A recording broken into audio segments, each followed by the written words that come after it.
I really want to thank each one of you for coming in this evening. And I want to welcome you officially to Youth in Africa. So we are already live on our YouTube, yes. So good evening, good afternoon from wherever you're watching, and welcome to the Youth in Africa Grassroots Leadership Program. This is a program where we have important conversations as youth across the continent of Africa to try and understand what are some of the challenges we have, because we do have challenges from Cairo to Cape Town. We do have challenges in this continent, and how do we as youth become solutions to these very problems? We have had this program now, I think this is either the 45th or 46th country we are having this conversation on, and so many interesting things have come up in different regions. Lately, we've been having these conversations at the Horn of Africa, and there are some very unique challenges that we are finding that are really unique to the Horn of Africa. We are talking about Eritrea, we are talking about Djibouti, we are talking about Sudan, we are talking about South Sudan, we are talking about Ethiopia, we are talking about Somalia. And what we do as an organization, as Youth in Africa, is that we try and this is not just conversations that end here. We usually have rights to governments. We lobby, in some of these intercontinental organizations like the African Union, like the East Africa Community, like the ECOWAS, like the SADC.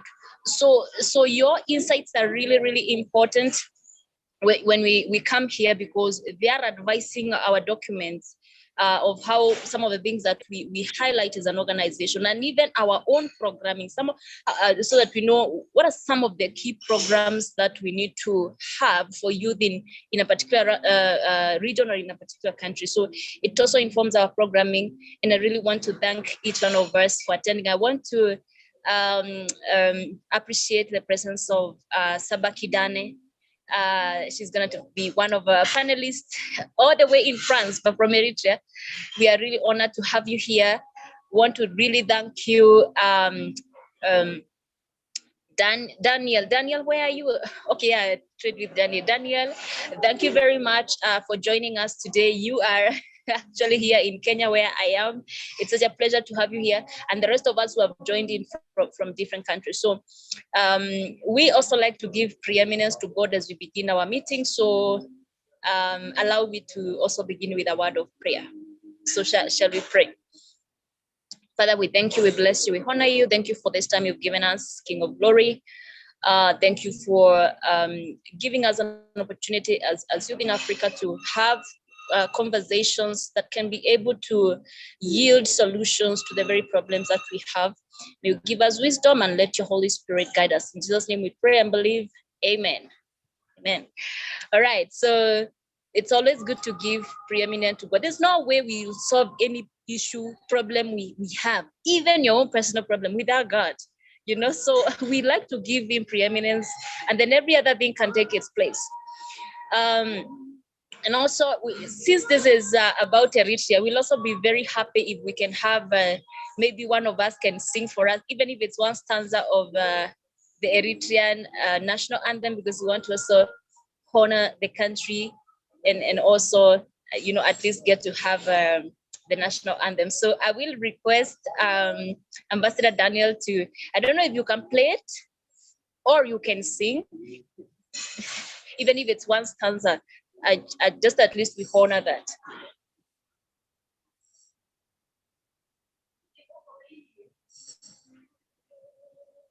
Daniel, are you there? Can you hear me? You can unmute. Thank you, Sarah. I'm having a bit of a flu, so that's how we excuse when it comes for singing vocal. I'll play the music from the YouTube from my phone so that at least we can all have it together. Okay, no problem.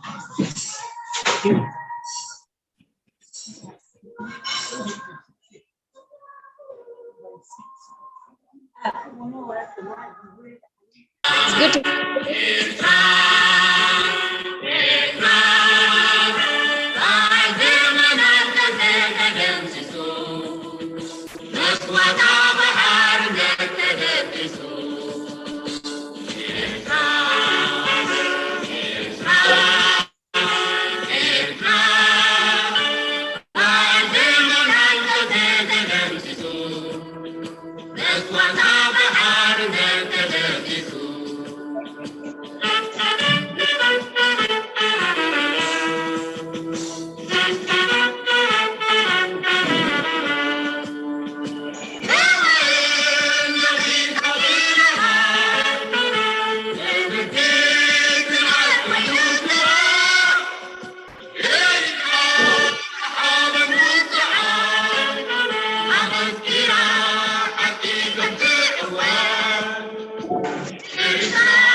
Wow, thank you. Thank you so much. Thank you so much. I wish I Wow. could hear a word. What's the first line?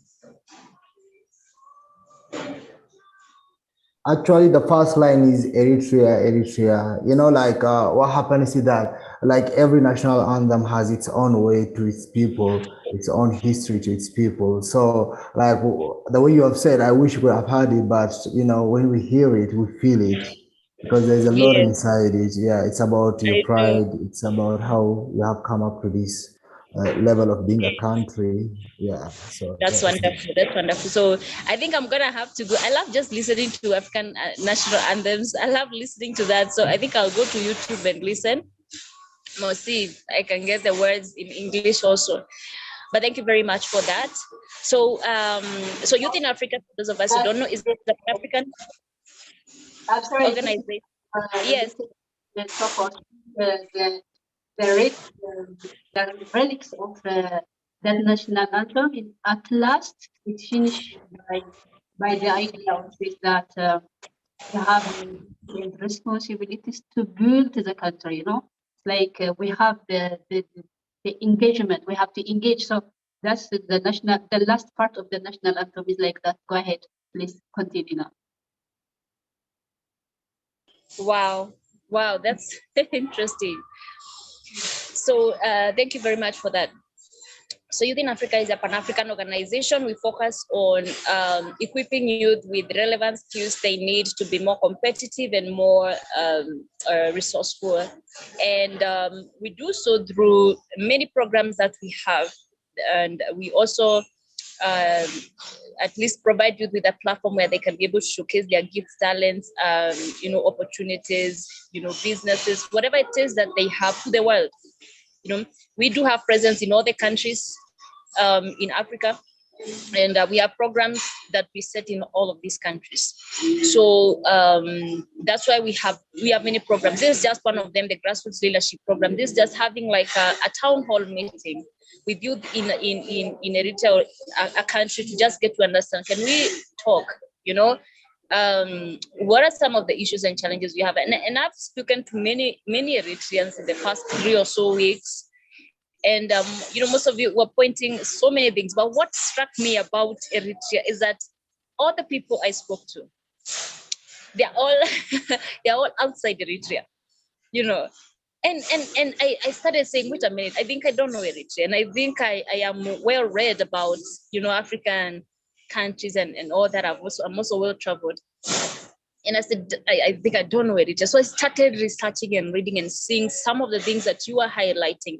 I've spoken to you, Saba. I've also spoken to you, Daniel, and many others. I didn't get a single one who is in Eritrea. I know they are there and there are many. So for me, that's one thing I've seen, which is very interesting. It's like everybody is really out of the country. And there are some conversations that we cannot be able to have at this time, because first of all, we want to speak about the challenges. There are some underlying systemic issues, and those are some of the things that we want to be able to point out, so that we can be able to, because we must see ourselves as the solution to the problems we have. We can just run away. And as I'm speaking like that, even me, I know we go out there to look for opportunities to better our lives and all that. Even me, I'm born from the village in Kenya, a village at the slopes of Mount Kenya. I left the village to come to the city to look for opportunities. I was rural urban migration. So we have to always do that, keep on looking for opportunities where we can find them, where we can be able to find them. So, but I want to understand, for me, as we have these conversations, that's some of the things that I want to understand. What are really the issues that we feel, I cannot fully utilize my potential in my country?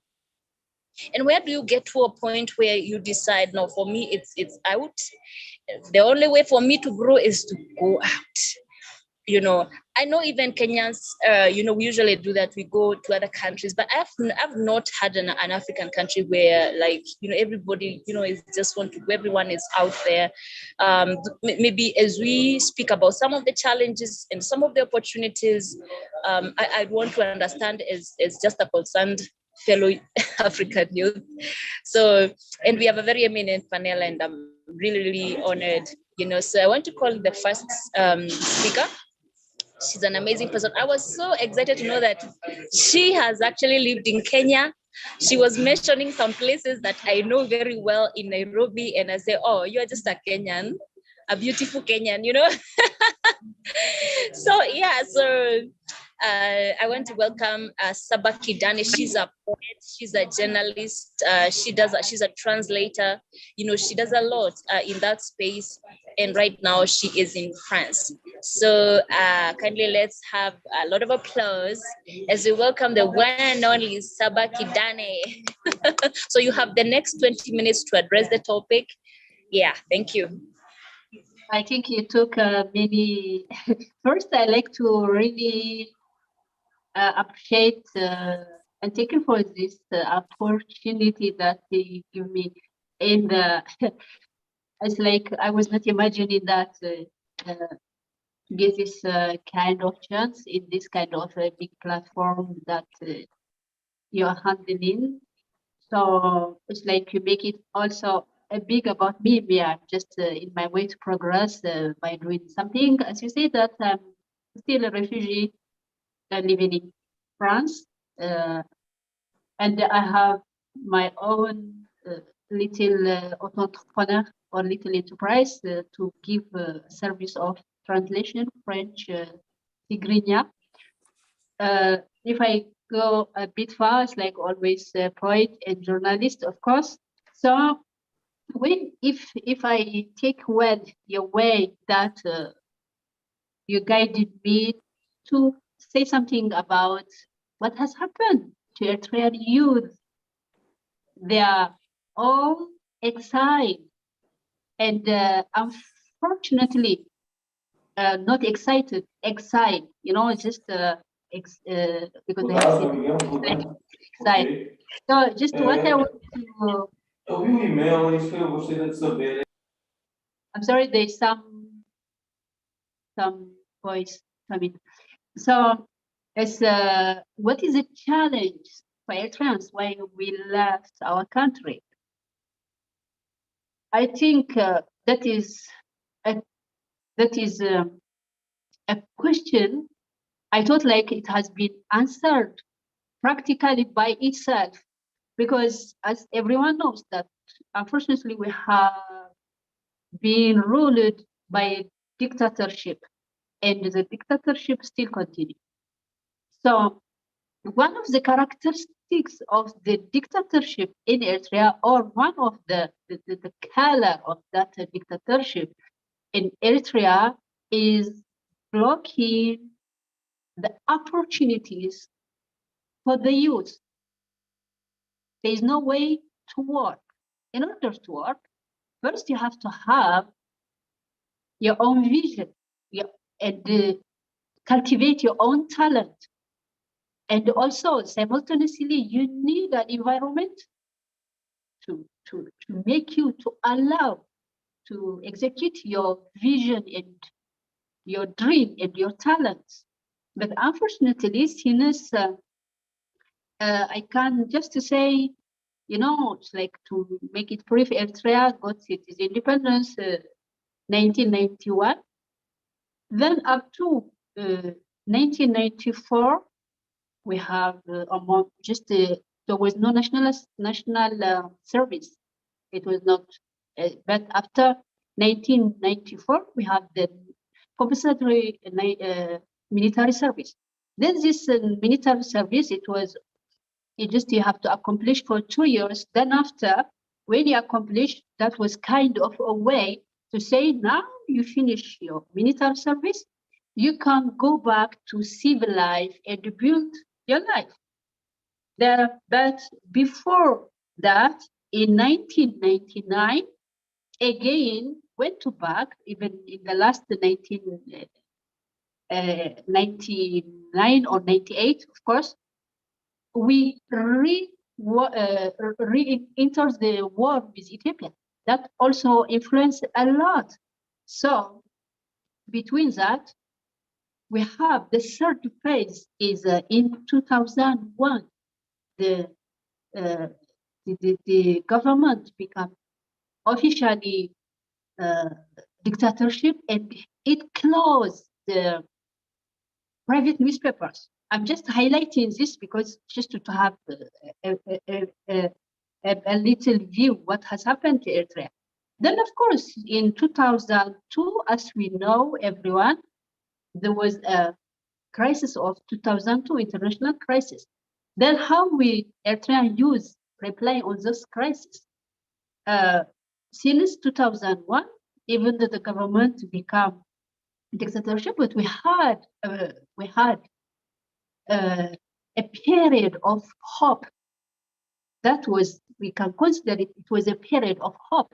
It's like we realized that later because when the government put the journalists in prison and some of the ministers, they were trying to ask a normal and legalized things, they were put in prison. We thought like, oh, there is a hope, but unfortunately there is not. Then since that time, progressively,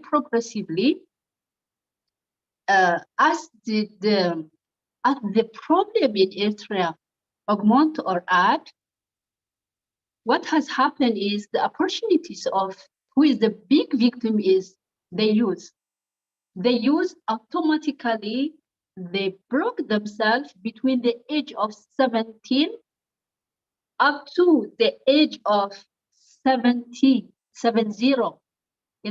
between 7. So this is normally human being has to work between 18 and 63. But these precious moments, you are in military service, non-finished in military service. It's like one day I was talking with Sarah, and they told her that, Sarah, how many percent of Kenyans are in military? And we come to the conclude maybe, I don't know, 3 or 4%, maybe maximum 5. But in Eritrea, make it vice versa. So everyone is in military.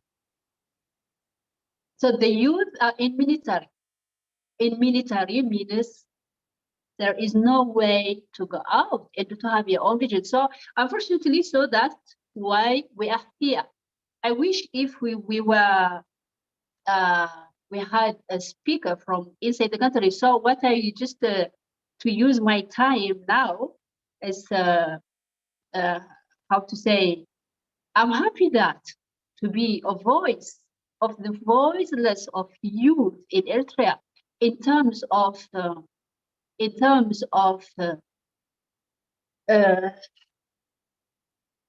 I say, in terms of since they are being in prison, it's like, of course, we have the history of we are not talking about the person in really imprisonment.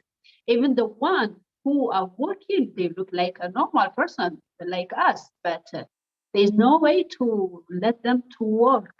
So it is heartbreaking to talk on behalf of them, and also it is good opportunity to talk on the behalf of them. And I hope also this reclamation will help them to get some solution. But unfortunately, we are here in abroad.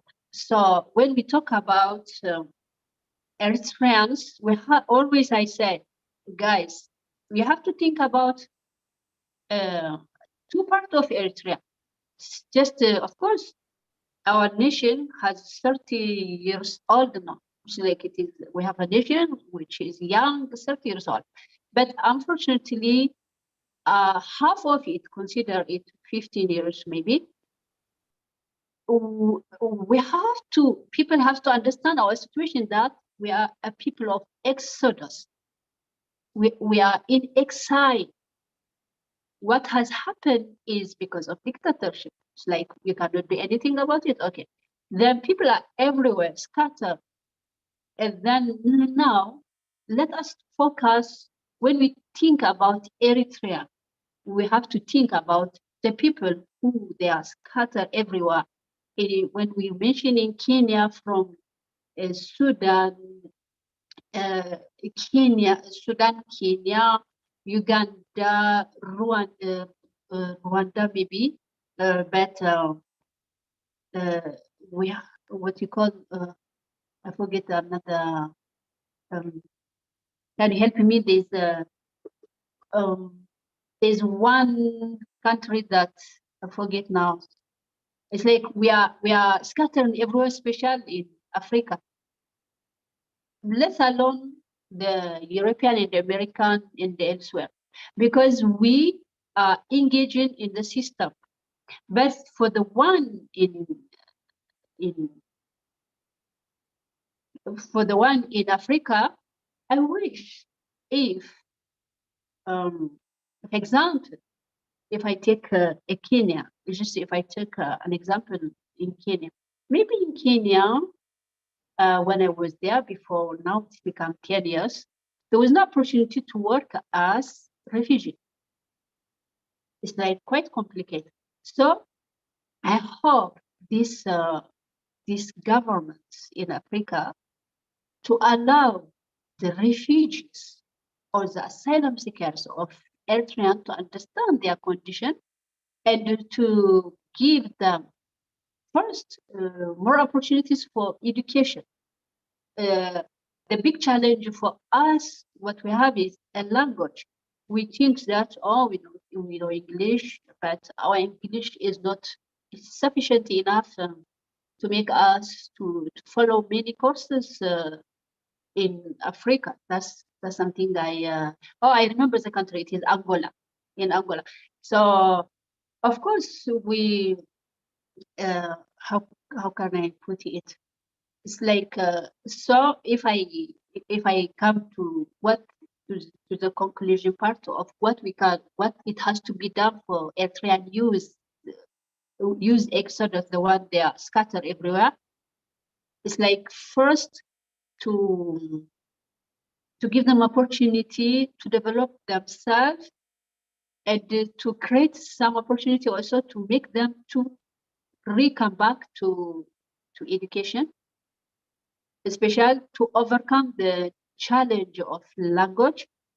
And the third, I wish if we can get more, if we can give more opportunity for them also to get special small courses that they can build their future. And I've learned also from Daniel. Daniel will explain more about it, but just he will show us, or he will share us what is those opportunities. But just to highlight a little, he told me that if you want to work in Kenya, I think you have to abandon your status of asylum seeker or refugee status. So why not, if they want to be in the status of refugee, because for the future maybe they want to settle in another part of the world. So why not simultaneously also allow them to work as a refugee? I wish if they create for them, instead of abandon the refugee status and come to work, it's like I wish if they have one status for asylum seeker or refugees, but working or having to have the special status to involve in as every use everywhere, especially to have the micro enterprise, or just to have the special status which allow them to make a business and to develop themselves and to work. So I'm happy to see Daniel, that he told me it is possible to be working and going to school, whatever. So I hope also our youth, or my friend, my brothers, sisters, all use to use this opportunity, and to use this opportunity just to them to benefit from it, and to make benefit others, because most of the time, as we know, these youth survive before they go to another country or to the certain country. Normally, they are sustained by subsidizing the family and friends from Europe and America. So since like Kenya, Uganda, and other countries, they are sweet for work situation. So I wish if they use more. But when I say that, we have to put in consideration also many workers and the many investors we have everywhere. Like, because thanks to the qualities that we have also as a people, we are hardworking people, and not only hardworking people, not only kind and loving and humble people. We are also very well known for being hardworking people. So I hope if we have another question, I'll try to answer after leaving the place for Daniel, but just to give you a little highlight, before 3 days, I was talking with one guy from Asmara University, and then he told me that it's like out of in the patch of he joined Asmara University in 2000. Then he told me that in his batch there were 53. Then out of these 53, out of these 53 graduated people, 50 of them, 50 of them, they are abroad. Only 3 are in the country. So this is purely brain drain. It's like a purely brain drain. Many leave alone business people.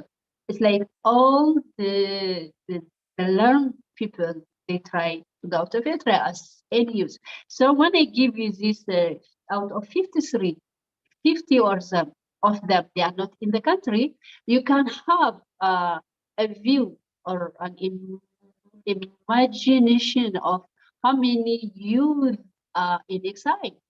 So I hope also you are following all the news. You can search, you can Google also how many Eritreans become a victim of the Sahara and the sea, because all is because they are skipping off the dictatorship. So it's like at last, as I say, we. I hope all the Chamber of Commerce that I know as it's like it's not functioning maybe for 20 years. So I wish and I hope this Chamber of Commerce to come back and to have a discussion in the sector of Chamber of Commerce and to have more opportunities to talk about Eritrea. Now we are talking Eritrean in exile or the Eritrean exodus. But I hope one day we are going to talk about what can be do for them for real for the Eritrea but for the moment, unfortunately, again, we cannot do anything unless the government is blocking it, so we cannot have this answer. But for the one we are in exile, we have to train ourselves, we have to go challenge whatever we have and use the opportunities, and for the policymakers also put in consideration Eritrean youth situation. So that is something I can say for the moment. For clarification, we'll come back, and I hope I'm not using more than 20 minutes. And thank you. Thank you so much. Thank you so much for your contribution and for your insights. And yes, we believe and we pray and we say amen to that. One day we'll have these conversations in Asmara. We'll have this conversation. Yes, we will gather in Asmara. We'll gather in Eritrea and have these conversations, and that is our prayer, and that's what we're looking at. So I think you have highlighted several issues here, and I want to apologize. There's some noise from my end, but I really hope I'm audible. So you've spoken first of all about the political regime being very dictatorial or bordering towards dictatorship, and that has really crippled so many developmental agendas for youth. You've also mentioned the need for, I mean, I realized actually, Eritrea is one of the countries that has got its independence, just lately, just 1991 or 1992, around there, right? Yes. So I think it's a very young democracy as well. It's a very young democracy, and but that's the same time when South Africa had its independence. Well, South Africa, that's another story, because for them it's another story, it's another history. But I think it's one of the youngest democracies that we have. You've mentioned about youth not having an opportunity to be able to, bring out their potential, their abilities, their gifts, their talents. They don't have that platform, don't have those platforms. Everybody who's, I think, graduating, getting out of high school or something, has to serve military, and so, when it's that thing is systemic, like it's mandatory. I know even in Kenya, actually, and I think in many parts of the world, even in Israel, today Israel is celebrating its 74th Independence Day. Everybody in Israel, once you finish school, you have to go and serve the government. But I don't think it's mandatory. I don't know, but I think many people go through that. You have to serve your country at the military. In Kenya, we also have the National Youth Service. I think in the older times, in the 1980s, 1970s, I think it was mandatory, but today it's not. You go if you want. But if it's really mandatory, I have my dreams. Maybe, as children, we have those dreams. I want to be a doctor. I see planes flying on my skies. I want to be a pilot. I want to be all that. And it's very easy when you go through some of these systems for all those dreams to fly out, and you just go through life, just doing what everybody else does, So I think that's a point that you have raised. And then you've also said, you've also spoken, about now all these other, everyone who is they're either seeking asylum somewhere, because you don't want to go through that maybe system of military. Either you're seeking asylum somewhere, or it's a refugee, and then there's a lot of brain drain, because I believe there's a lot of creativity within the youth, and there's a lot of creativity, but it is not fully exploited. It's not fully exploited. So there's brain drain. It goes in other countries. It's used in other countries when could have been used to grow the economy, to grow the country, to grow, the country. So I think those are also issues which I really think the political class has to be very, there has to be a lot of political will. I don't know how that can change, but I believe it is possible. Otherwise, the issue of the mass exodus will persist, and we don't know what will become of our country 5, 6, 7 years from now. I was thinking it's millions who have already left Eritrea now, and we don't want in the next 10 years. We are looking at a desert country. We are looking at a ghost country. And now we are now importing people to come and work from other countries, come and opportunities in Eritrea, when the people who belong, the people of the land, left because of the regime. I believe that we have solutions here, and that's why we are here. So without much ado, I want to invite our next speaker. And thank you. You've also mentioned Chamber of Commerce. Wait a minute. Is there a Chamber of Commerce in Eritrea? Sorry, Chamber of Commerce that we used to have had. The Chamber of Commerce, I remember well. It's like even there was a cafe or a tea around there. Then if someone doesn't know more, right, say, oh, just when you pass from the governmental palace before you go to there's the Chamber of Commerce. Then we had a Chamber of Commerce. Like even in there's some meetings, some things that we used to see it also in tele. It's like when the meeting of Chamber of Commerce, the business plan, many things. The Chamber of Commerce. So one day I said, we go in France to Chamber of Commerce. I wonder. Wow, I wonder. Oh my. You see, those are some of the institutions. Those are some of the institutions that can really build youth to start also thinking it's not just about employment and you going to the military. There's something else you can do with your life. You can start a business. You can do this. You can get this kind of help.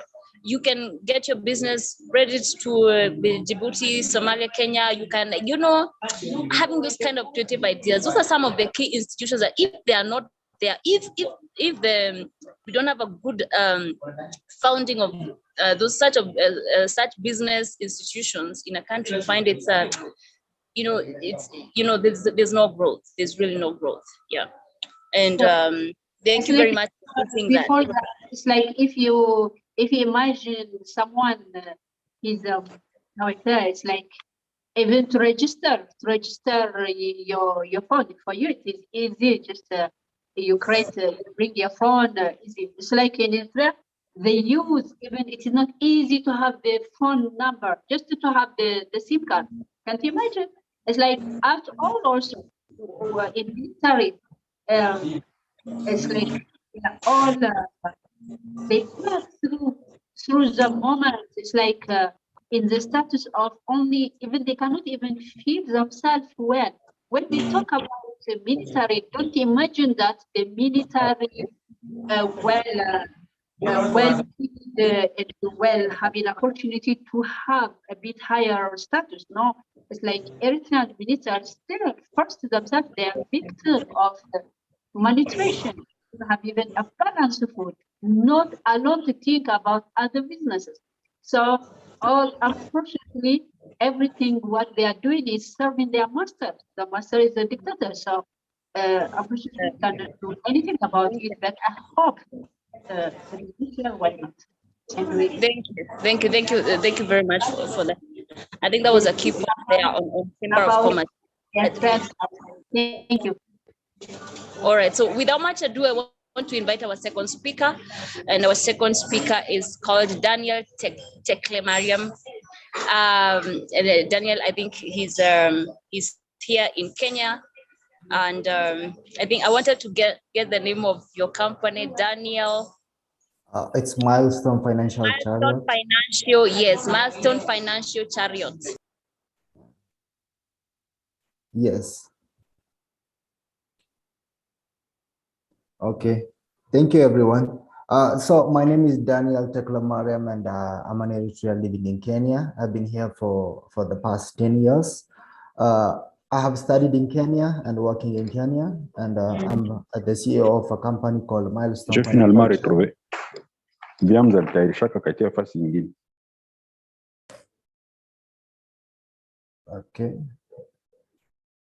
Okay. So Milestone Financial Chariot is a financial company where we crowdfund funds where we can invest in real estate and technology and other projects within Africa. And currently we have registered our company in Kenya, and we are running it in Kenya.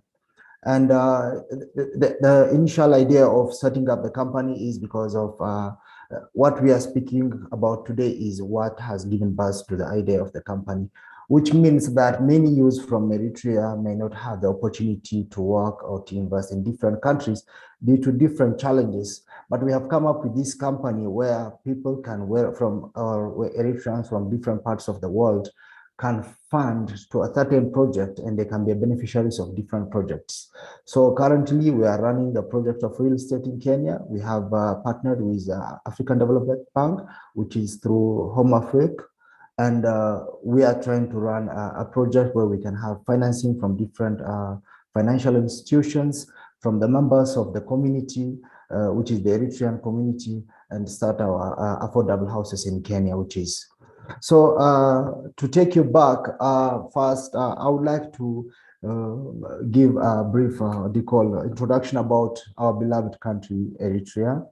So Eritrea is in the eastern part of Africa, which is on the Horn of Africa.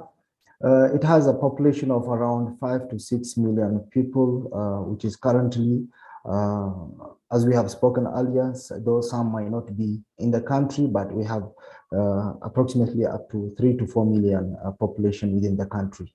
So in Eritrea, like 50% of the population is the youth. The youth is from the age of 18 to 45 is what we call the youth.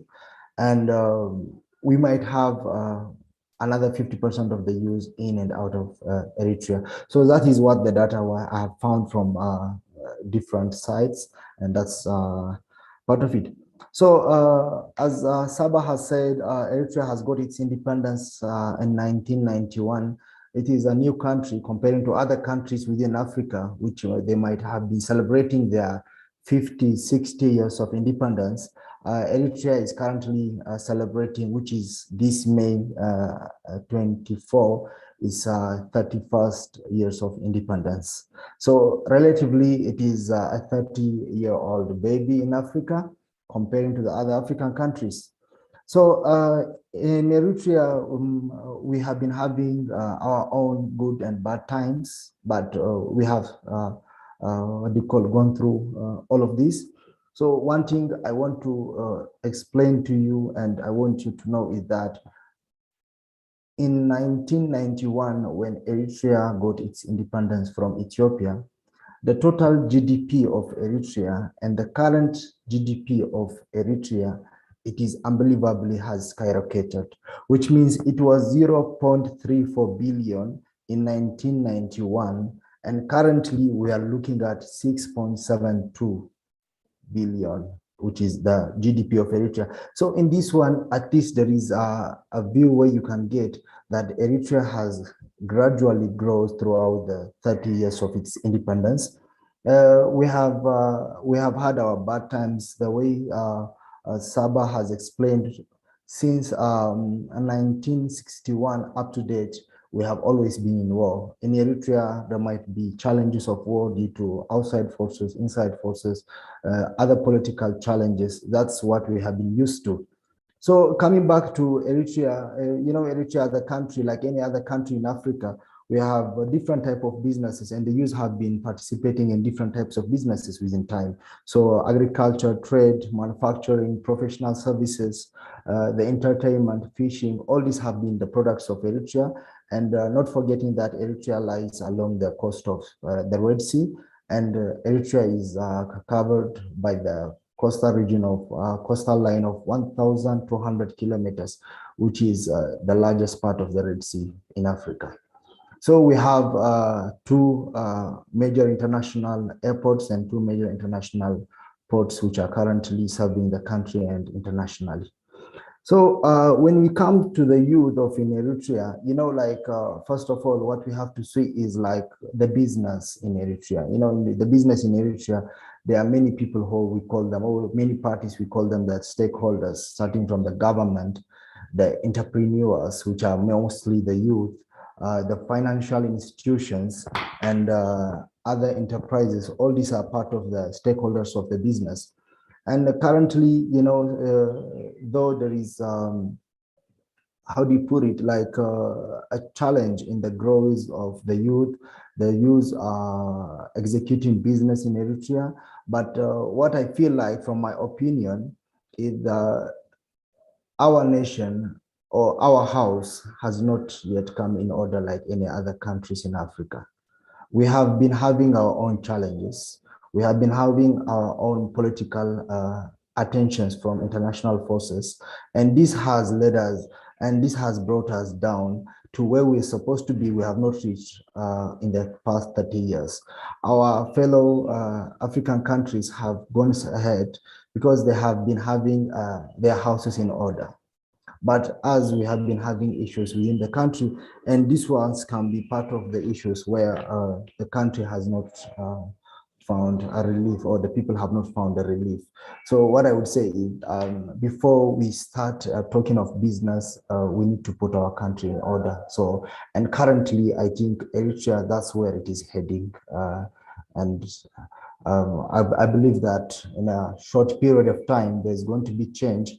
And what we might see from outside may be a different story. And as Thara has said, we'll be expecting a lot of opportunities in Eritrea. It's a very virgin country, not invested, not exploited. And even if you go to the status of the international debt statistics, you will find that Eritrea has only 5 billion debt. And you find that some countries in Africa have $25 billion dollars in debt, but Eritrea has the minimum debt. And even when it came about the COVID crisis, one of the countries which has survived the COVID crisis is Eritrea. And this shows you that there is a solid intention of maintaining the country. And we look forward that Eritrea stays debtless and with a lot of opportunities. So what I would say is in the near future, we are expecting peace, we are expecting stability.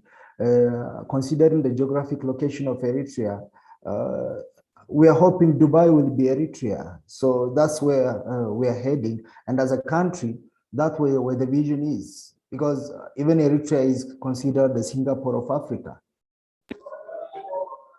It is later other countries have imitated and implemented, and now you find that many countries have skyrocketed. But the way I have said earlier, due to the political reasons and the outside forces we have been having in the country, which right now we're about to be done with the issues we have been having, we'll have our country which is in a stable condition and a lot of opportunities for the youth. So coming back to the youth, in Eritrea, yes, we have challenges to the youth, and from what I have seen, might be the government policy is the #1 challenges we have in Eritrea. As I told you, every country has its own way of governance. So as we are led by a president, and the president has been in power for some time, but the policy the government uses is the way the government has used to put his house in order. And we believe that, and we are always hoping that very soon we'll find what they call a solution as per how he's governing the country. The second one is we have challenges in the infrastructure. Like you might find that Eritrea, we have challenges in internet, enough electricity, and some other infrastructures which can help the youth initiate or implement their entrepreneurial abilities. So this is what we have been expecting. So the other biggest challenge we have been having is the exodus or the mass exodus. Myself, I don't live in Eritrea, I live in Kenya, and when it comes to the exodus and to the whole idea of why people are leaving their country, I can talk of this is like the modern day slavery, like the people who have been trained in Eritrea, taught in Eritrea. You can ask everyone. There is no one who has paid a single penny for his studies up to the university level until he finishes or her finishes their undergraduates. No one has paid. Education is for free, and we have been taught for free. We have been having resources from in and outside the country, and we have been equipped with that. And you can see this, and you can see that how the youth are well equipped with education. Education is mandatory in Eritrea. It's not how you choose to stay at home, or maybe if you have a challenges in your financial abilities where you can stay at home. No, everyone has to go to school, and it's a must. So this one will show you that everyone, though their way of academic level might be different, but everyone has gone through the education system. And that's why you can see that there are many youth which are outside Eritrea, living in most of the African countries and performing well. So this is not the knowledge we got from Kenya that we are implementing in Kenya. This is the knowledge we got from Eritrea implementing in Kenya. But now the opportunities or the government policies are where they are blocking it. And as I have told you earlier, the government policies, it's no government what they call can oppose its people to work or to prosper or to earn. But there is always a way of governance where how you can put your house in order, and how you can create a better life for your people. To make it clear for you, because we have audience from different African countries, we have been having food with Ethiopia since for the past 130 years. So what I'm trying to explain to you is a population of Ethiopia is 120 million as we are speaking. And the population of Eritrea is 6 million as we are speaking. So if a country of 120 million is a threat to a country of 6 million, I'm very sure the government has done the right thing to put us all in the military so that we can be ready for our own nation. This is a very big threat we have been having, and you might have been following it through the media that now we are on the process of cleaning and clearing the obstacles to the prosperous Eritrea. And very soon we'll have our country in order. Very soon we'll have the people who have been disturbing our country in order. And I'm hoping, starting from myself, like I go back to my country, wherever I have achieved, invest in Eritrea and make my country prosperous, create opportunities to the fellow youth in Eritrea, create opportunities to even investors, carry some fellow Kenyans from here and they go and invest in Eritrea. And that is going to be very possible. And where I'm telling you, it's a very virgin country which is expecting to be invested on. So as I have been saying, like part of the challenges are those ones. And the other challenge we have been having is, like the financial market in the world, like Eritrea has been living like an island.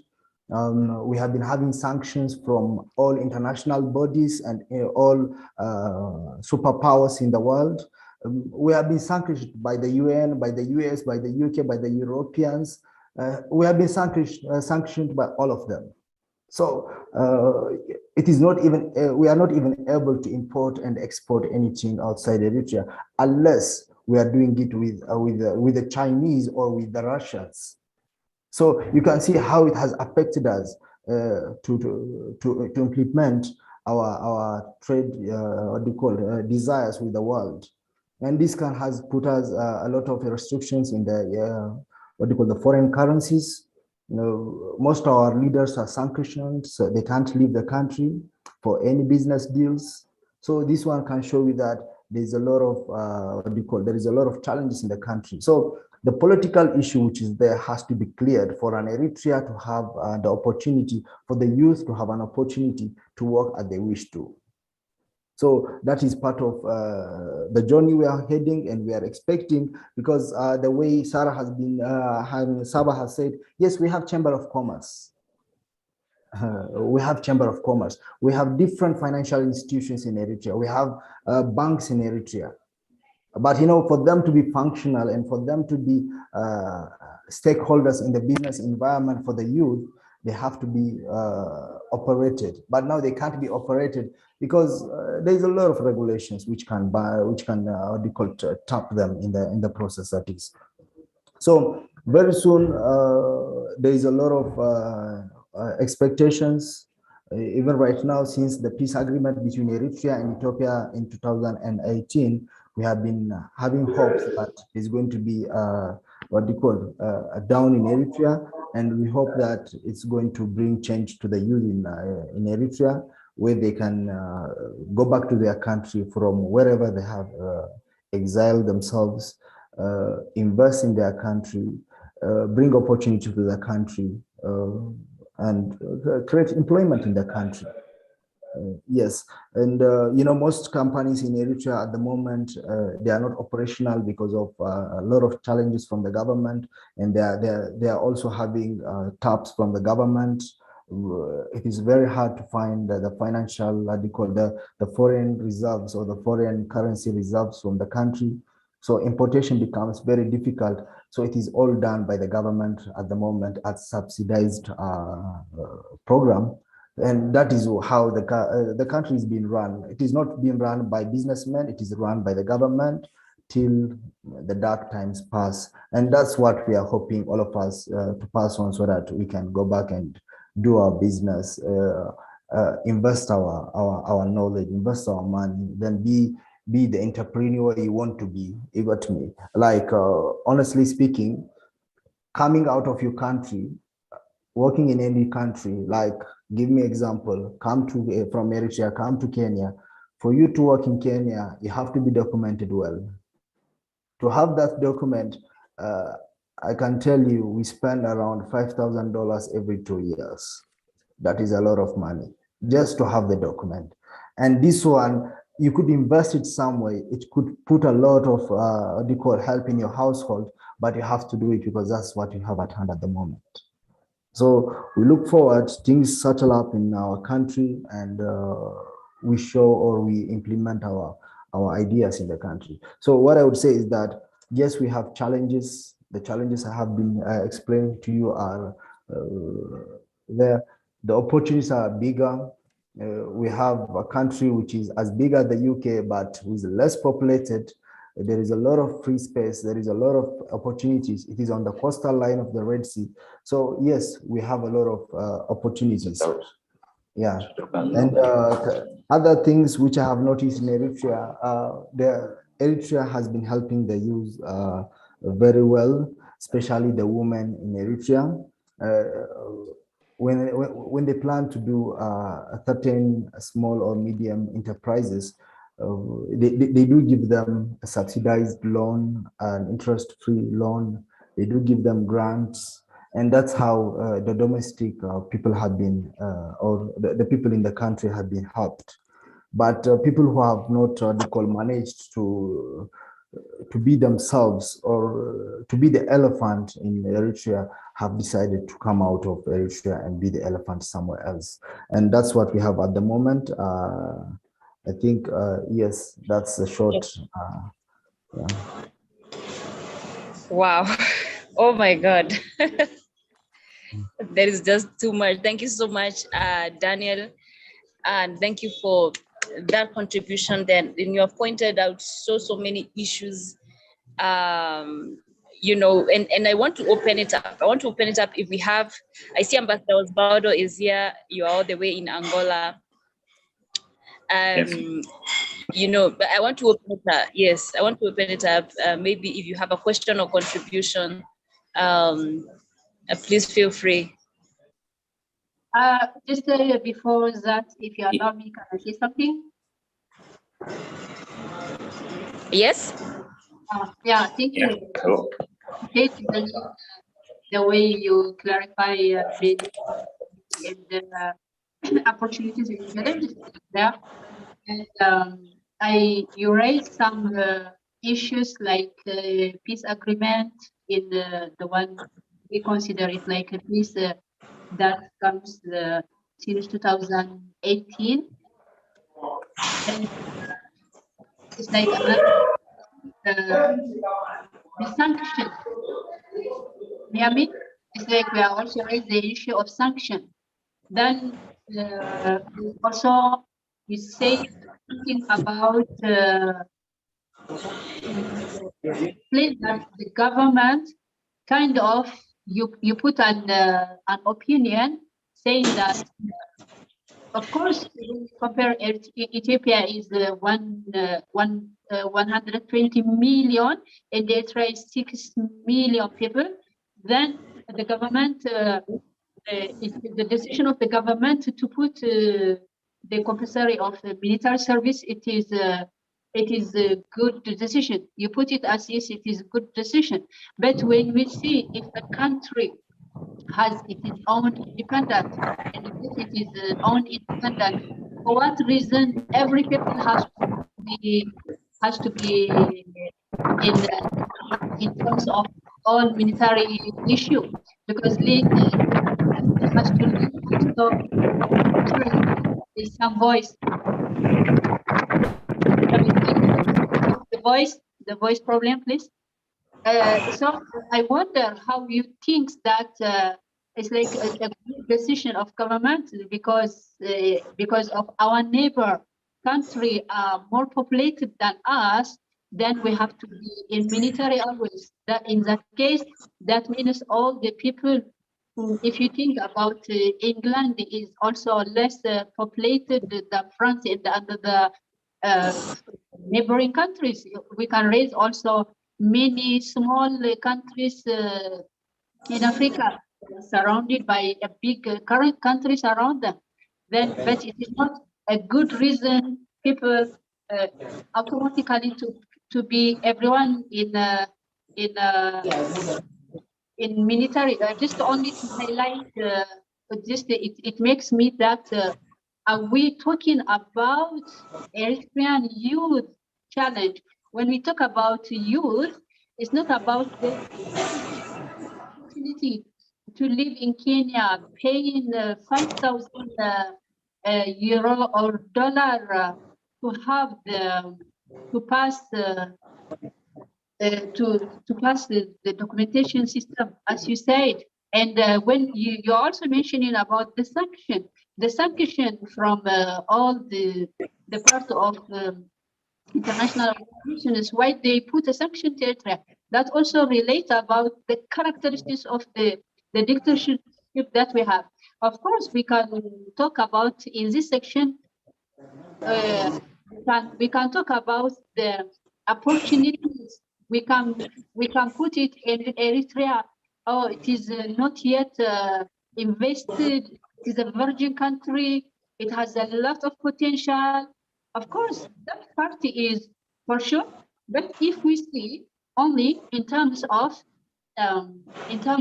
business, what about the humanity? The humanity is a part of business also. When we think about human population, when we want to have high number of population, when we say that, oh, this is amount of population, okay, but what is the condition of this population?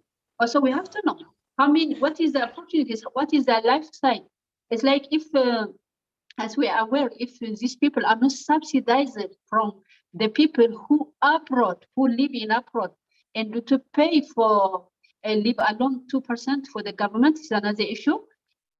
Also, it's like everyone in abroad pays the living cost of the Eritrean people inside. Of course, for the future, we can talk about the glamorous. If we think about the coastal area of Eritrea, this, that is good. We can sell our country in terms of business, of course, but we cannot just become. It's like I was wondering, how can you say that this is a government of decision is good to put these people, because Eritrean population is lower than our population. So of course you mentioned also that the education system is not it is free up to university level. But just to be honest, we have a university now in Eritrea.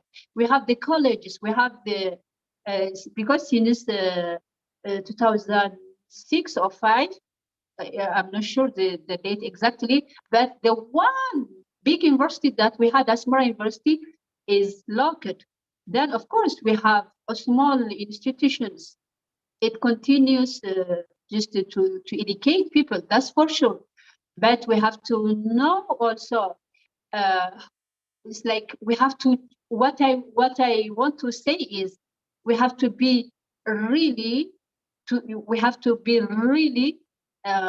the challenge is a challenge. We cannot flourish it. We have to challenge it.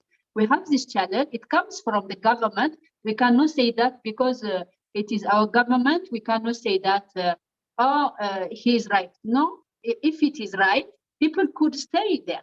If it is right, if the policy, we have to know the taste, the fruit, if the fruit is excitement, if the fruit is exodus, how we can say, what he's doing is good. If people are agree with him, why not they continue? Of course, it's like if we see in the personal perspective, it's like everyone has his way of view. But when we talk about Eritrean challenge, Eritrean youth challenge, we have to be their voice.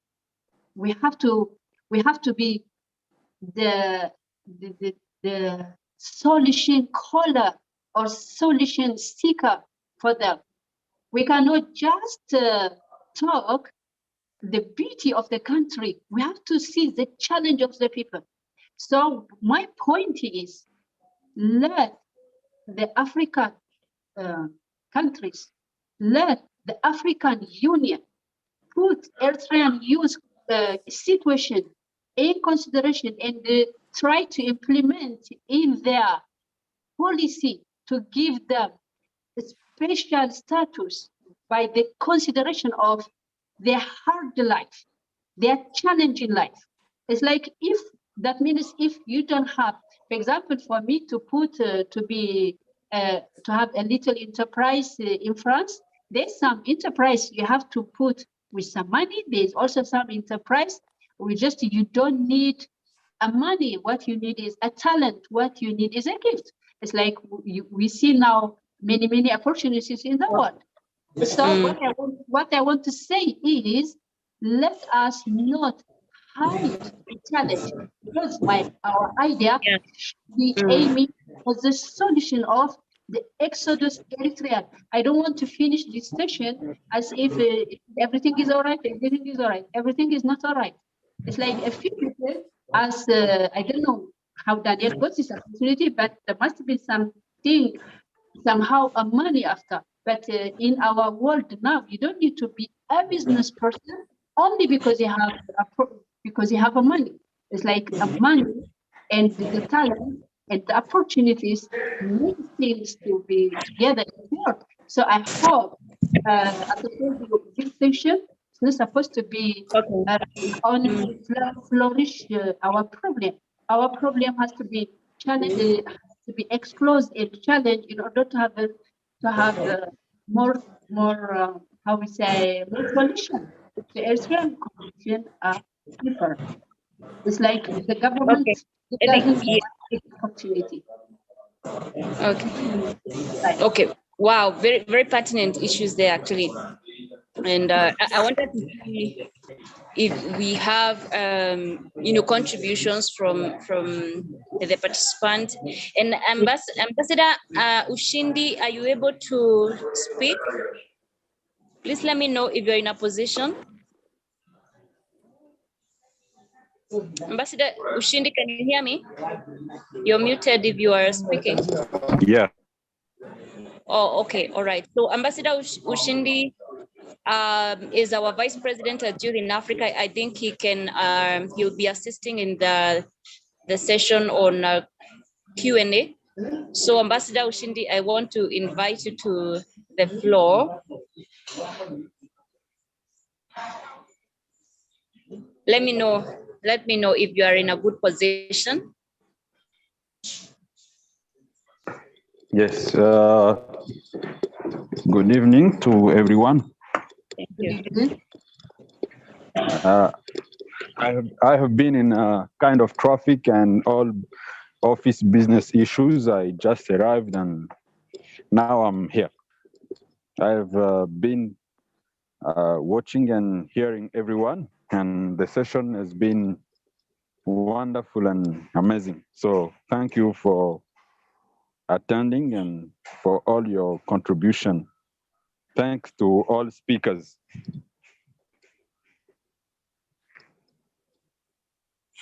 So if I understand, we are about the Q&A session.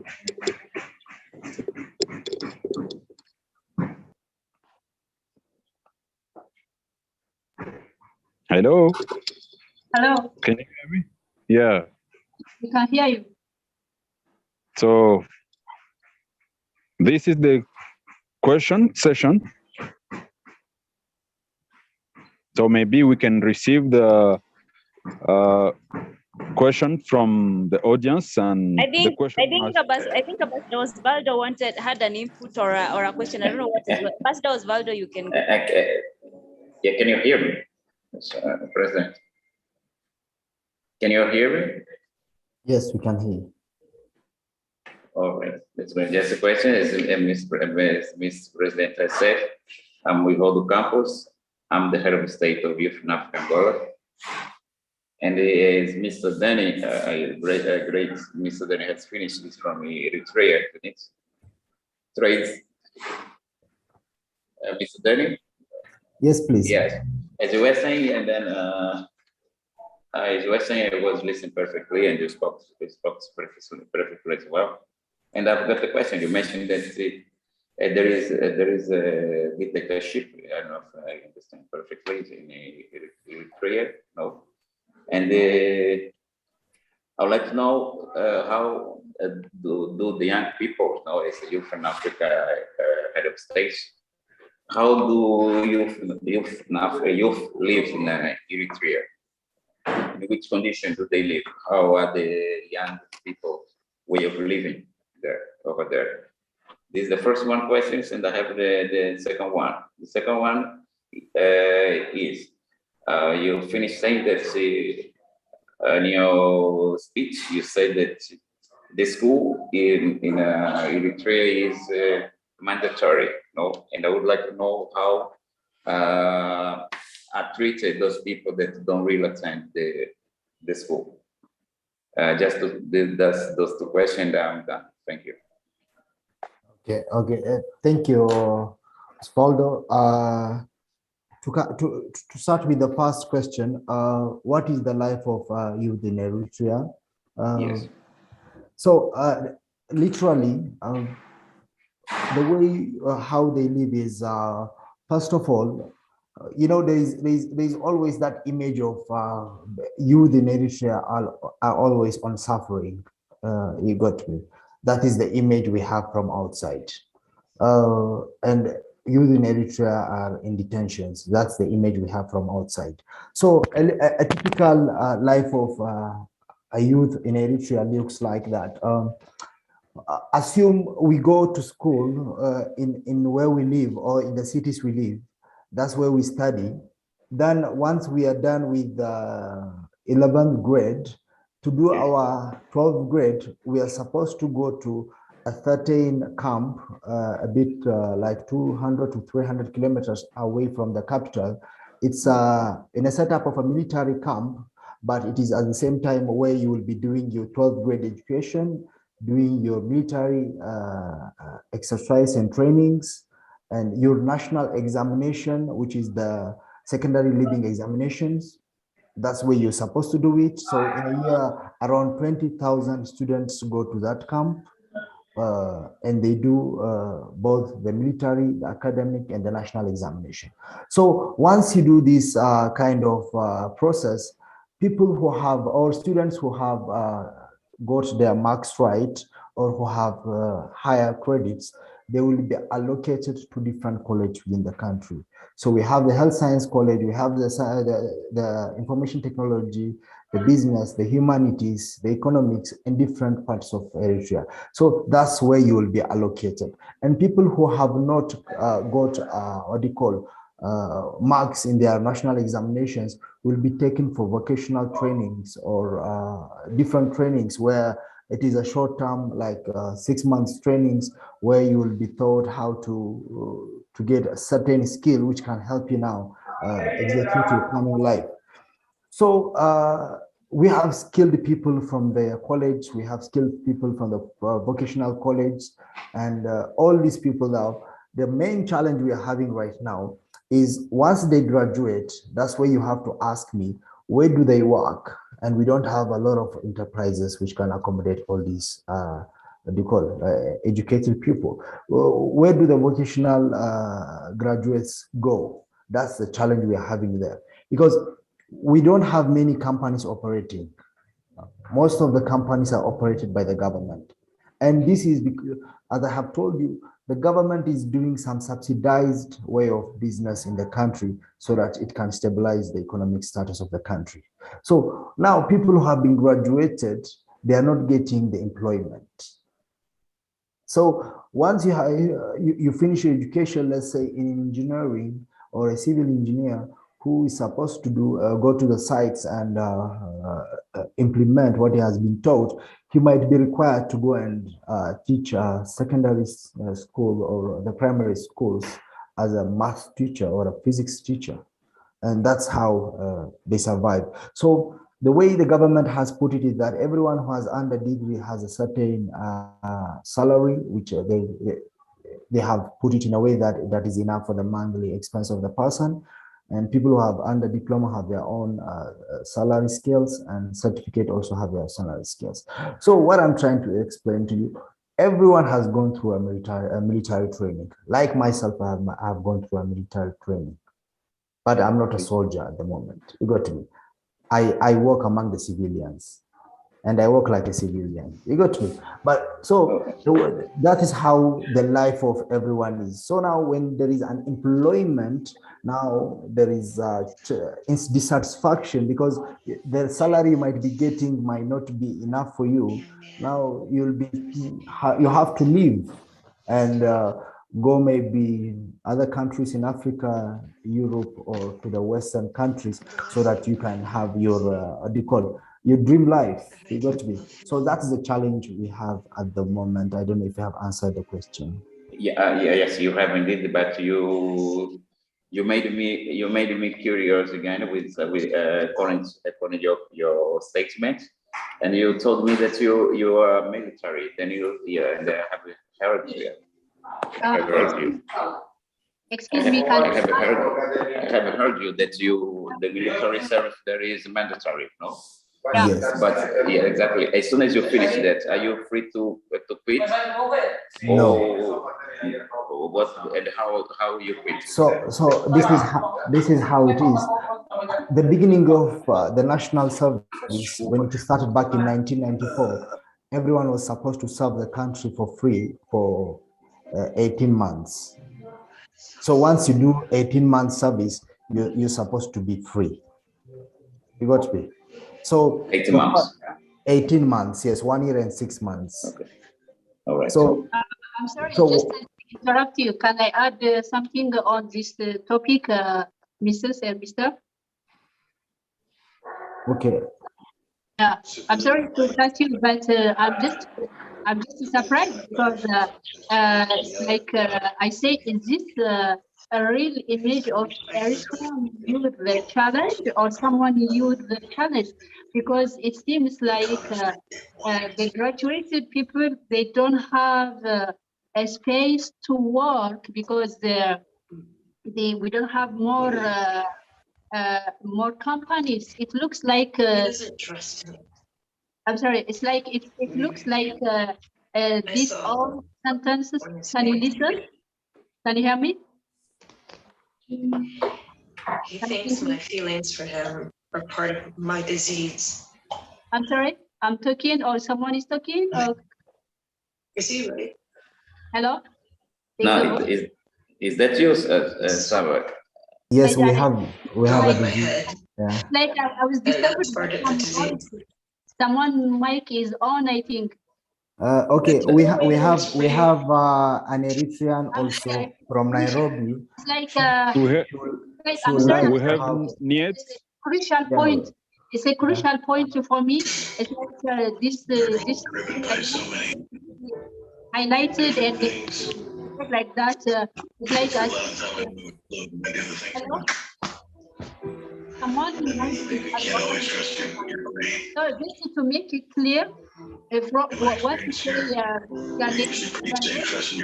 out of 20,000 people that they go to Musawa, the one is called it military camp, the one we had to go in at the age of 17.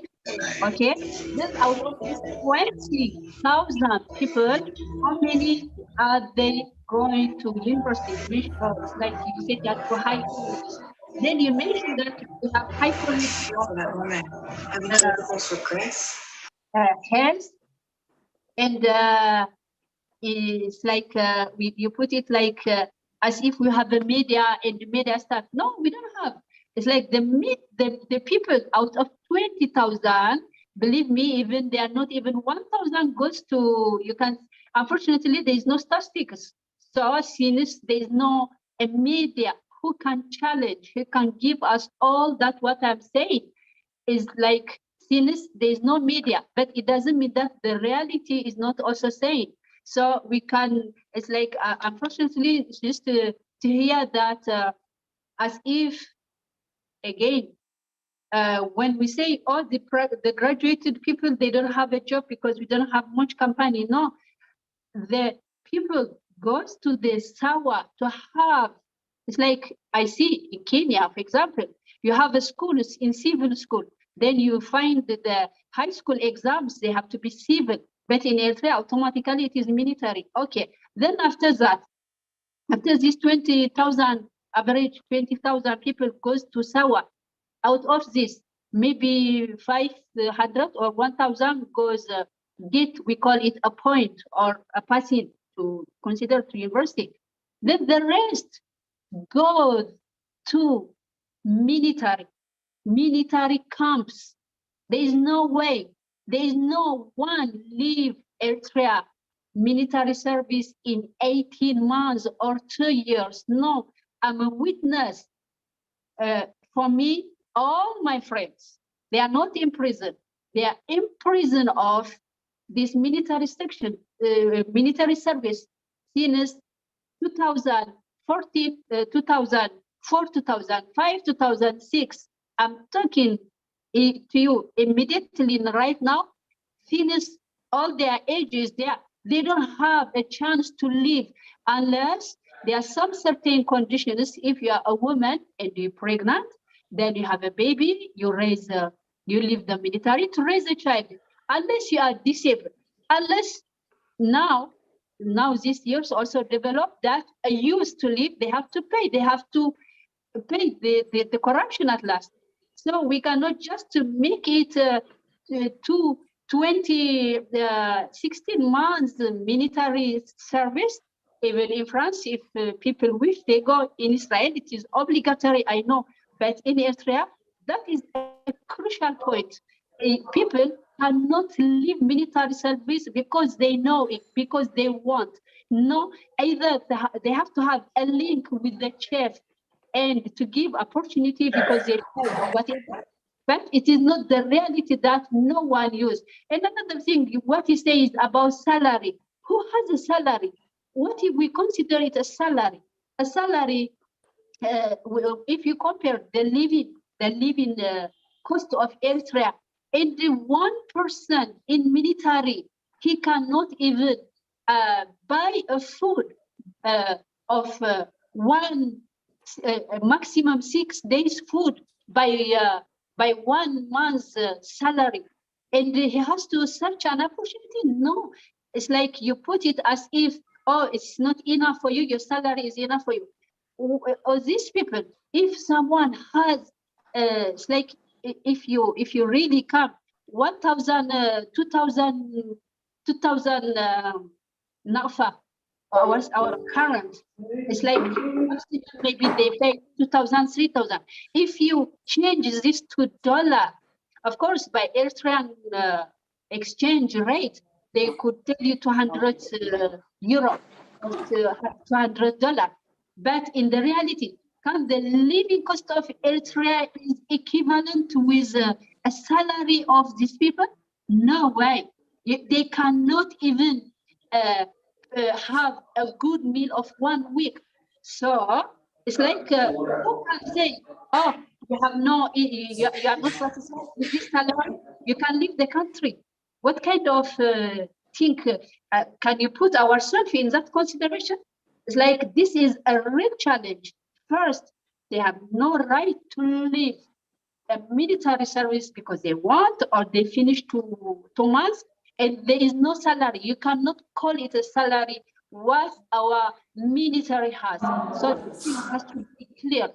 Then I think I make my point. So when we come to sanction, we have to know the Eritrean this in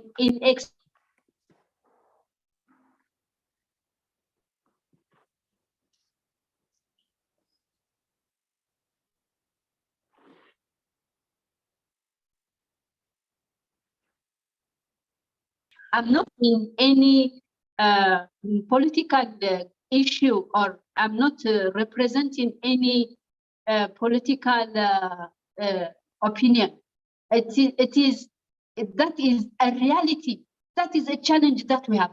We cannot just consider it as salary, what Eritrean military have, what Eritrean challenge, what is the use of Eritrean challenge cannot be highlighted by the beautiful talk of my beloved brother Daniel. I wish life was like that, the way he talked, but we have to face the reality. I like to be a voice of the voiceless. So that is an Eritrean youth challenge. Thank you. Sorry for interrupting. It's okay, but it is good. At least you can have your opinion also on the same. Mind you that going back to Osvaldo, the question he had asked was for how long does someone stay in the what do you call, in the military service or in the national service? So you know, I was on the way of explaining. What's supposed to be is another issue. What is now is another issue. What is written, I agree with you. But what is there, it is another issue. Continue, okay, please. Okay. What happens, Saba, you have to understand is that there is what we call... Very well, my dear. I'm a journalist and I was a fighter. Yes, we have a national emergency status in the country You at the cannot tell moment. me that. I am also a fighter. You cannot tell me that. It is not true. Please, tolerance, please. Yeah. But it's like we talk, it is to talk is easy, but to live their condition is not easy. We cannot highlight it. A government can say we have emergency issue. It was not an emergency issue, it was a politics. So you cannot be we cannot be a voice of a government, be a business person, talk about the youth. Now we are here to highlight the challenge of Eritrean youth. We are not here to paint our government. We have a government we have to understand. He make us to pay the life and the opportunities of people. He melt it. He melt many opportunities of our youth. We are not here to be clap of him. We are not here to understand him. We are here to say, oh, our people has this challenge. Please understand our situation. Understand the challenge of our beloved friends, which they leave their country. We are not here. Again, I'm sorry. You just to tell me we have emergency issue. I'm sorry, by high dignity, I like to say, stop being an advocate of the government. Let us talk the challenge of the youth in Eritrea. Thank you. Okay, thank you. I think, thank you, Saba. What I would say is that we can go to the either to the next question, or if you might want me to elaborate on what Saba has said also. Yes, we had our own constitution. Yes, we had our own ways of dealing with the national service. I'm sorry, constitution you say? I'm sorry again. We don't have a constitution. Our constitution was being trying we built constitution. But our constitution is always in paper. And recently our government says that you don't have constitution. So you have to read. We don't have any constitution. That is our challenge. If we have a constitution, how can we be governed with dictator? So I'm sorry, when you use the words, you have to know what I'm sorry, but we don't have a constitution at all. So Eritrea's situation is different. We cannot just make it like we are, if you don't know, you don't know, but we don't have an institution. Okay, good, Saba, to hear from you.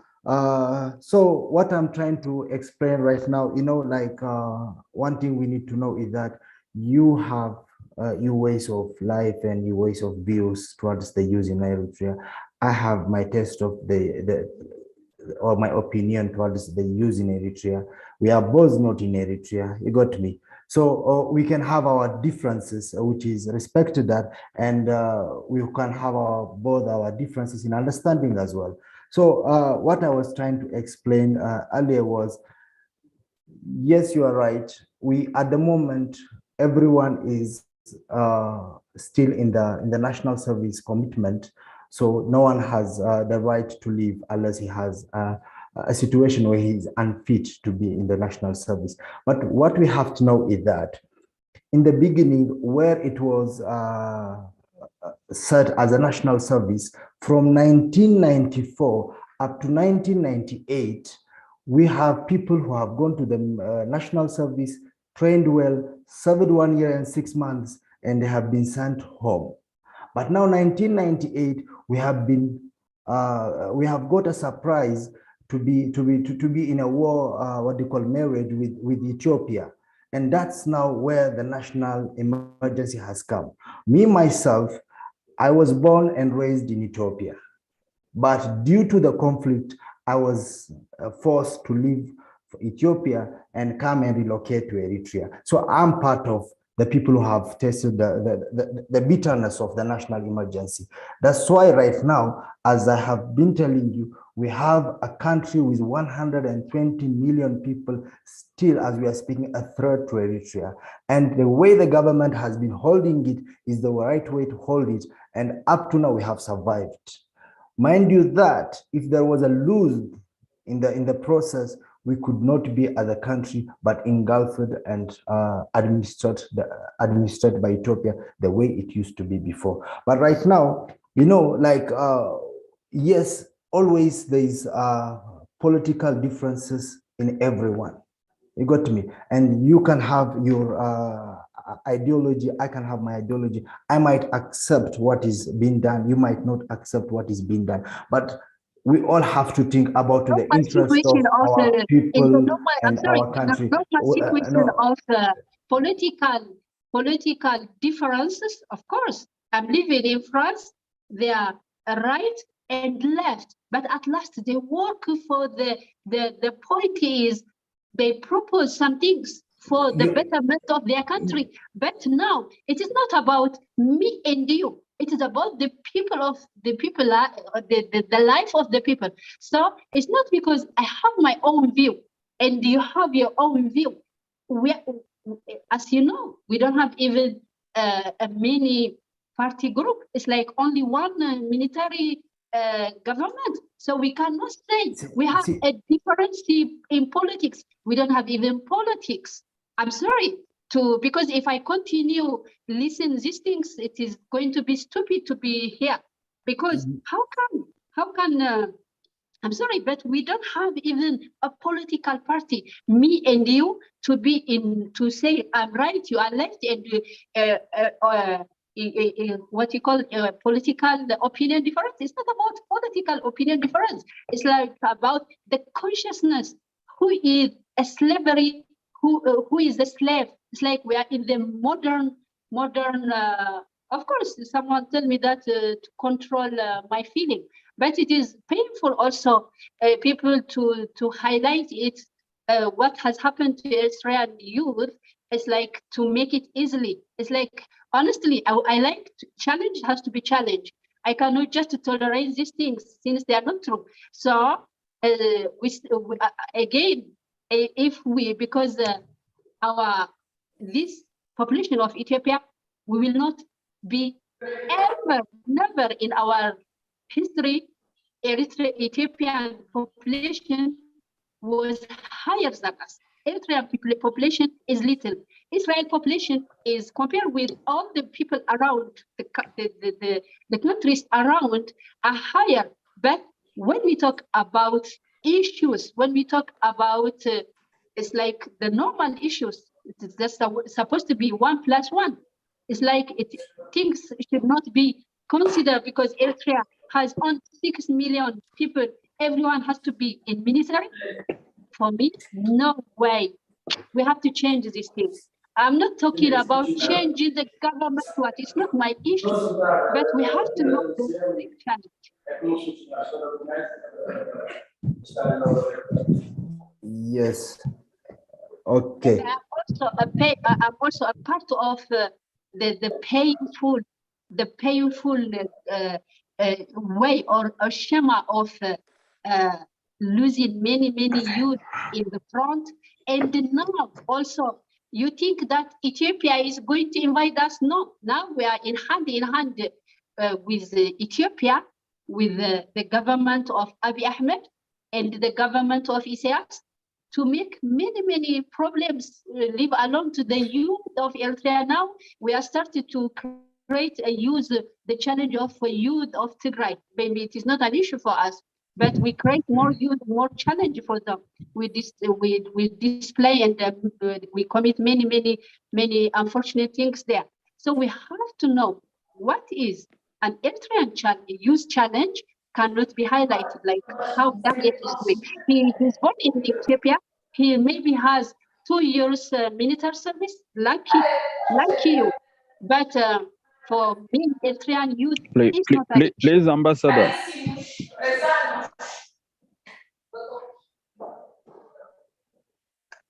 Please, Ambassador, can you let Ambassador Danny finish what he was saying? So, sorry. Ambassador Danny, can you finish? Yes. So thank you. So I think like what we are trying to figure out as we have come up with the topic is the challenges and opportunities we are having in Eritrea. So part of the questions we have been asked by Ambassador Osvaldo from Angola is that how did this sanction happen to Eritrea, or what is the challenges, or how did these sanctions have come to Eritrea? So this is like, how do you put it? This is the game of the big boys. We have the current situation of the US and the Russia having a battlefield in the Ukraine. That is a live example of what is happening. So if Belarus, which is a neighbor to Ukraine, sides with Russia, it's sanctioned. If another country, Poland, tries to join the NATO, Russia is threatening it. You got me? So this is where the battlefield is in Ukraine, but the fight is a fight of the big boys. So that's what we're having here. Eritrea as a country, as I have been explaining to you, it has been having a war with Yemen. It has been having a war with Djibouti, Sudan, Ethiopia. Almost everyone bordering Eritrea had war with Eritrea. So you can see that you might find and ask yourself, like, why are we fighting, all of us, among ourselves? You got me? Are we not neighbors? Are we not supposed to live in harmony among ourselves? You got me? But usually, sometimes you find that some of the conflicts which arise in our region, they are all maybe a project of a certain group. You got me? So, and being a project, there is always a player and there is always a financier. You got me? So as long as you are what do you call, submitting to your financier, you are safe. So currently, when you have seen it, Eritrea is not in terms with the US, with the European Union, with the what do you call, with the United Kingdom. The last time the Security Council tried to vote for Russia, the only country from Africa, the one which have what do you call, picked the no, is Eritrea. So you can clearly see that it is aligned with the Russians. You got me? So if it had aligned with the Americans, we could not be seeing these sanctions in our region or in our country. You got me? But it has happened. So that is part of the embargo and sanctions which is going on in Eritrea. And let me just be clear to, like, countries in Africa, you can be importing any commodities from outside and sell them in any country in Africa. But in Eritrea, it is only the government who can import and distribute commodities.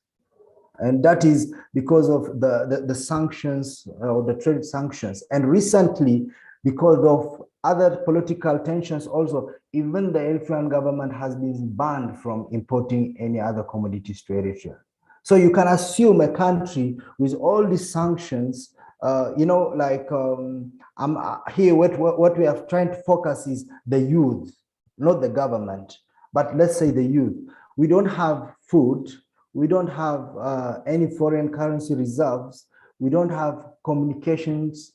So how do you, an entrepreneur can be born or can come to life and be productive? It is very difficult. So your mind will be will be tied with some short-term problems, and those will not take you for a long-term solutions. So we have been having those sanctions, and understand, it is a political scenario which has led to that, and the effect of the sanctions, it is the people who are going to feel it, and part of the people, 50% is the youth. So we have those sanctions, as many as possible, and from different parties of the world. So and as to add on what Saba has explained, we have from the 20,000 people who go every year to the military camp to be trained, we have a number of them who are supposed to be in the military and permanently in the military. You got me? So we have a number of people of them. But what we have to see is when they are students, there is a number of it, or there is a good number of them which can go to the college and the vocational centers, and there is a good number of them which goes to the military. But mind you that all of them have gone to do the same training services or through the same training process. You got to be. So, but when it comes to the exodus, there is no difference, or there is no everyone comes out, whether someone is permanently in the military, in the college, in serving the country. We do have offices in the country. We do have government offices, public service offices. We do have everything which any other country has. And the people working in those offices and other services, of course, they are the youth. And the youth, where do you think they have come from? They have come from those programs I have been explaining to you. You got me. But mind you that someone can be trained but still works in the office as a doctor, can be working in an office as a civil engineer. You got me. And that is something we all have gone through. And I think for now, since 1998, due to the national emergency, no one can leave if he wants to leave the national service, unless there is a special case for him to be unfit or for him to be unable to execute his duties as a member of the national service. I think Ambassador Salvador, I can say, like, I have tried to answer the two questions you have asked me. Thank you, guys.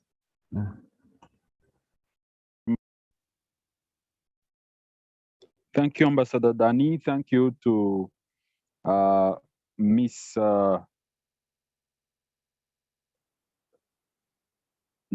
Kidan, and thanks to everyone who attended the conference. We are so grateful, and maybe some announcement. As the president told you already that we have such grassroots leadership program almost every week in different countries. So today we have been hosted in Eritrea. We thank Eritrea team, and all African countries have a little bit the same challenges, but maybe expressed in different ways. And we are grateful to have young people like Miss Dani, like our journalists, who are everyone committed in his side as what we need. All of us need the same thing, but maybe we may see it in different ways. So we thank you, and we have the responsibility to inspire our young people. We have the responsibility to make some move to try to push the limit a bit beyond where it has been being. So thank you so much. So I want to call you, as we have as youth in Africa, we have an international leadership conference that will take place in Ghana on 29th of October. So please, if you can, we will be so happy and grateful to meet you there. And also, I may call someone to pray for us. Ambassador Dani, can you pray to close our meeting of today?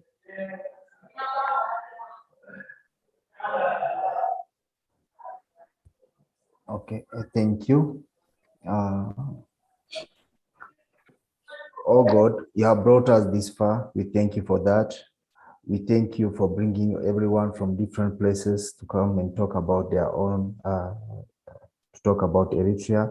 And I pray, God, you bring peace and stability to Eritrea and to the whole of Africa. And oh God, show us your blessings in our beloved country and beloved continent. And I wish God brings his blessings to the Youth in Africa organization. Amen. Amen. Thank you so much. Thank you. And Africa will be great at our time. We are that generation that can bring something new to this continent. Thank you so much. Thank you. Miss Sarah, do you have something to add?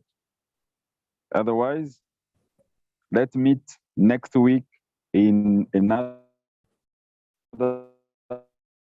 African country. Because I'm not in a very good position, but I think I'm following everything because I'll go to the road. So thank you.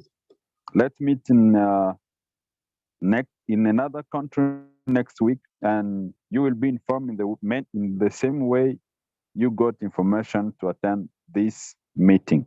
Thank you.